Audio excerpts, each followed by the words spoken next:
бросаем все силы на летний интенсив, учим казахский язык. Тем более сейчас для этого появляются самые разные возможности. Поколение GSP нашло для вас весьма занимательных и, держитесь, абсолютно бесплатные курсы казахского языка. Алга, Казахстан. Клуб Баскосу существует с ноября 2014 года. Нам в ноябре будет 2 года уже. Поскольку у нас формат не является курсами, где есть как бы начало, середина, конец, очень гибкий формат, что люди могут не приходить на занятия, приходить потом опять, то есть вливаться спокойно в наш коллектив. К нам приходят люди разных возрастов, разных профессий, разных национальностей, разных интересов, увлечений. И бывает очень много иностранцев тоже из разных стран.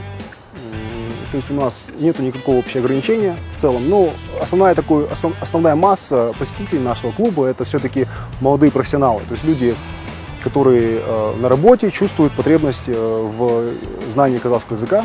Мне очень нравится, так как у меня есть возможность практиковать казахский. Да, каждый раз это минимум новых 10-20 слов. Надеюсь, что у меня иногда есть возможность практиковать, иногда нет возможности практиковать, но так как курс проходит в игровой форме, получается запоминать. В одну неделю мы встречаемся в ресторане и за чашкой чая. И другое — это вот в нашем любимом музее инструментов, который предоставляет нам свои залы, где мы встречаемся. Модели, которым подражает молодежь, это в настоящий момент представители шоу-бизнеса, это политики и бизнесмены.